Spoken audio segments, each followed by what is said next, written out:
دنیا کا ہر ذی شعور انسان کامیابی کی کوشش بھی کرتا ہے اور کامیاب ہونے کے لیے محنت، مشقت اور تمنا اور آرزو کرتا ہے، اور اس کی خواہش ہوتی ہے کہ وہ ایک کامیاب انسان بنے۔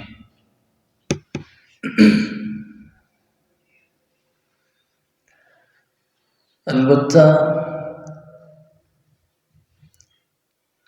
کوئی کامیابی وہ ہوتی ہے جو عارضی ہوتی ہے، وقتی ہوتی ہے، کچھ دیر کے لیے ہوتی ہے۔ کچھ کامیابی وہ ہوتی ہے جو دائمی ہوتی ہے، ہمیشہ کے لیے ہوتی ہے۔ اللہ رب العزت ہمیں دنیا اور آخرت کی ہر کامیابی اور ہر سرخروئی نصیب فرمائے۔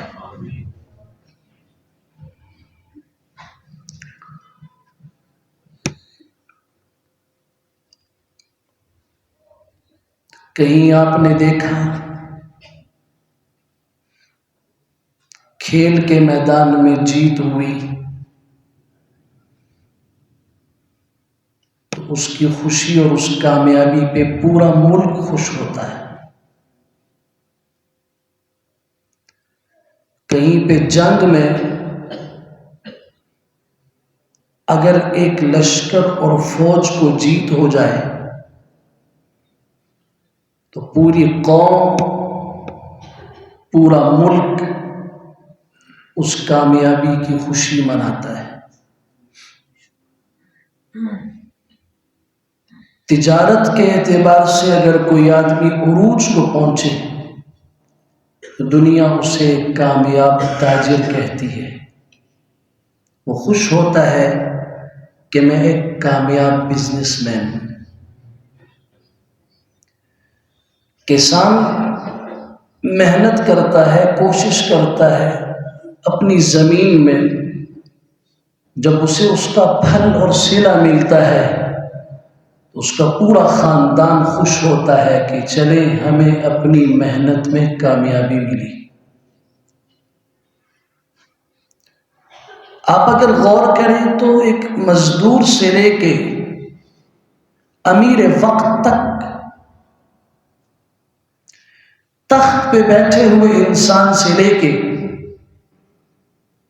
جس کے ہاتھ میں مٹی ہے اور مٹی پہ بیٹھا ہوا ہے، ہر ایک محنت کر رہا ہے کامیابی کے لیے۔ اور ابھی حال ہی میں ہمارا الیکشن ہوا، کچھ کامیاب ہوئے، کوئی کامیاب نہیں ہو سکے۔ اب جو کامیاب ہیں ان کی خوشی کو ایک طرف چھوڑیے، ان کے سپورٹرز کتنے خوش ہیں۔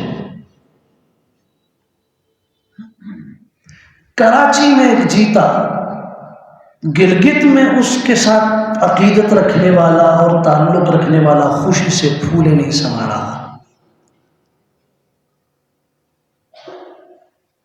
بلوچستان کے کسی کونے میں کوئی ہار گیا تو اس کی تکلیف اس کے چاہت والوں کو یہاں پہ بھی محسوس ہو رہی ہے۔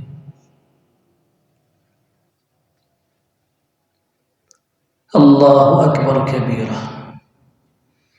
آئیے ذرا حقیقت کی آنکھیں کھولتے ہیں اور اپنے رب سے پوچھتے ہیں کہ اللہ آپ کی نظر میں کامیاب کون ہے اور ناکام کون ہے؟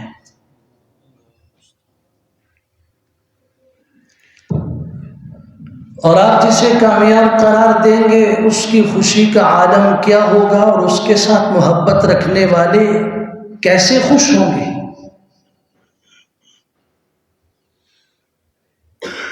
اور اللہ جسے آپ نے ناکام کر دیا، وہ ناکامی کے بعد اس کی زبان اور اس کے اعضاء سے کیا ظاہر ہوگا، اور اس کے ساتھ تعلق رکھنے والے کس کرب اور دکھ سے گزریں گے؟ امام الانبیاء صلی اللہ علیہ وسلم نماز جمعہ میں پہلی رکعت کے اندر کثرت سے جو تلاوت کرتے تھے، جو سنت ہے، سورۃ الاعلی۔ عید کی نماز میں بھی پہلی رکعت میں سورۃ الاعلی کی تلاوت کرتے تھے۔ اس کی آخری آیات میں غور کیجئے، قد افلح من تزکا، یقیناً کامیاب ہوا وہ انسان جس نے اپنے آپ کو پاک کیا، وذکر اسم ربہ فصلی، پھر اس نے اپنے رب کا نام بلند کیا، نام لیا، اللہ اکبر کہا اور نماز پڑھی۔ بل تؤثرون الحیات الدنیا، بلکہ تم لوگ دنیا کی زندگی کو ترجیح دیتے ہو، والآخرۃ خیر وابقی، جبکہ آخرت بہتر ہے اور باقی رہنے والی ہے۔ ان ھذا لفی الصحف الاولی، صحف ابراہیم و موسیٰ، یہ بات پہلی کتابوں اور صحیفوں میں بھی تھی، حضرت ابراہیم اور حضرت موسیٰ علیہ السلام کے صحیفوں میں۔ سورۃ آل عمران کی آیت 185 پڑھیے، کل نفس ذائقۃ الموت، ہر نفس نے موت کو چکھنا ہے، وَإِنَّمَا تُوَفَّوْنَ أُجُورَكُمْ يَوْمَ الْقِيَامَةِ، اور قیامت کے دن تمہیں تمہارے ہر عمل کا پورا پورا بدلہ دیا جائے گا۔ پھر کیا ہوگا؟ فَمَنْ زُحْزِحَ عَنِ النَّارِ، جسے جہنم سے بچا لیا گیا، وَأُدْخِلَ الْجَنَّةَ، اور جنت میں داخل کیا گیا، فَقَدْ فَازَ، تحقیق یہ کامیاب ہے۔ تین قسمیں کھائیں اللہ نے۔ سورۃ البلد، لا اقسم بہذا البلد، مجھے اس شہر مکہ کی قسم ہے، وانت حل بہذا البلد، آپ اس شہر میں مقیم ہیں، ووالد، قسم ہے والد کی، وما ولد، اور قسم ہے بیٹے کی۔ تین قسمیں ہیں، مکہ کی، باپ کی اور بیٹے کی۔ باپ کون ہے؟ حضرات مفسرین کی بہت تفسیریں ہیں۔ ایک تفسیر یہ ہے کہ باپ سے مراد ابراہیم علیہ السلام ہے، اور وما ولد، بیٹے سے مراد محمد الرسول اللہ صلی اللہ علیہ وسلم ہے۔ وجہ، مکہ شہر کے ساتھ اس باپ اور بیٹے کی بڑی نسبت ہے۔ مکہ شہر کو سب سے پہلے آباد کس نے کیا؟ ابراہیم علیہ السلام نے، اور پھر اللہ سے دعا مانگی، اللہ گھر میں نے بنا دیا آپ کا، اس گھر کو آباد کرنے والا معلم بھیج دیجئے، اور وہ معلم امام الانبیاء صلی اللہ علیہ وسلم کی صورت میں 5000 سال کے بعد مکہ کی سرزمین پہ آیا۔ قسم ہے شہر مکہ کی، قسم ہے باپ ابراہیم علیہ السلام کی، قسم ہے بیٹے محمد الرسول اللہ صلی اللہ علیہ وسلم کی۔ کس بات پہ قسم ہے؟ لَقَدْ خَلَقْنَا الْإِنسَانَ فِي كَبَدٍ، ہم نے انسان کو مشقت میں پیدا کیا، تکلیف میں پیدا کیا۔ اب سوال یہ ہے کہ قسم میں اور جس چیز کی قسم کھائی جائے ان میں مناسبت ہونی چاہیے، کوئی جوڑ ہونا چاہیے۔ تو ان تین چیزوں میں اور انسان کے مشقت میں پیدا ہونے میں کیا مناسبت ہے؟ امام فخر الدین رازی رحمۃ اللہ تعالی علیہ تفسیر کبیر میں فرماتے ہیں، بڑی خوبصورت تفسیر فرمائی، غور کیجئے۔ فرمایا شہر مکہ کی قسم، اس لیے کہ اس شہر کے اندر رہنے والے بڑے کرب اور بڑی آزمائشوں سے گزرے ہیں۔ حضرات صحابہ کرام رضوان اللہ تعالی علیہم اجمعین، جاؤ صفا اور مروہ سے پوچھو کہ اس صفا کی پہاڑی پر جب امام الانبیاء صلی اللہ علیہ وسلم نے لا الہ الا اللہ کی صدا بلند کی تو آپ کے آنسو کا قطرہ اور آپ کے خون کا قطرہ اسی صفا کے مقدس پہاڑ پہ گرا نہیں گرا؟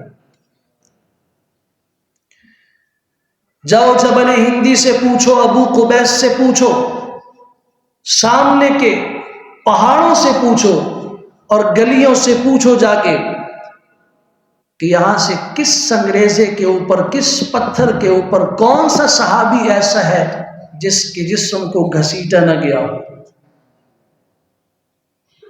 شہر مکہ دکھوں کی داستان لیے ہوئے ہے۔ مکہ صحابہ کرام کی مظلومیت کا سبق آج بھی سناتا ہے۔ مکہ کی گلیاں چوراہے آج وہاں کی عمارتوں کو اور وہاں کی خوبصورت فضاؤں کو نہ دیکھو، آج سے 1450 سال پہلے کا منظر اپنی نظروں میں اور اپنے خیال اور وہم میں لاؤ۔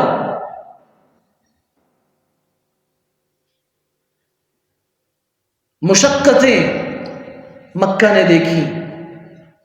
ووالد، قسم ہے والد ابراہیم علیہ السلام کی، جس کی مشقتوں کا کیا کہنا۔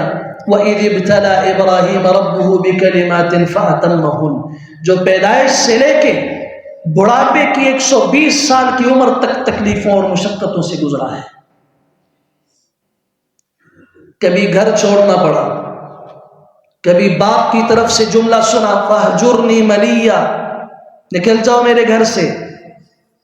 گھر چھوڑا، ماں باپ چھوڑے، وطن چھوڑا، قوم چھوڑی، آگ میں کودے، بیٹے کو ذبح کیا اور ذبح کرنے کے لیے لٹایا۔ یہ تو اللہ کی قدرت تھی کہ بچ گئے، ورنہ ابراہیم علیہ السلام تو چھری تیز کر کے اس بیٹے کو ذبح کرنا چاہ رہے تھے۔ کبھی بچپن کے اندر اسماعیل اور اس کی ماں کو تنہا تنہا اس بے آب و گیا وادی میں چھوڑ کے اس امتحان میں کامیاب نہیں ہوئے کہ رب کا حکم ہے ابراہیم اس دونوں کو یہاں چھوڑو، تم خود عراق کی سرزمین کی طرف نکل جاؤ۔ قسم ہے مکہ کی، قسم ہے ابراہیم علیہ السلام کی جو مشقتوں کے امتحانات سے گزرے۔ وما ولد، اور قسم ہے بیٹے حضرت محمد الرسول اللہ صلی اللہ علیہ وسلم کی، جن کی مشقتوں کا کیا کہنا۔ آپ نے خود فرمایا لقد اوذیت فی اللہ ما لم یؤذ احد، مجھے اللہ کی قسم، مجھے اللہ کی قسم، مجھے اللہ کے دین کے لیے اتنی ایذائیں دی گئیں کہ کسی پر اتنے امتحانات نہیں آئے۔ اخفت فی اللہ، مجھے اللہ کے دین کے لیے اتنا ڈرایا گیا، اتنا پریشر مجھ پہ ڈالا گیا کہ اتنا کسی اور کو نہیں ڈرایا گیا۔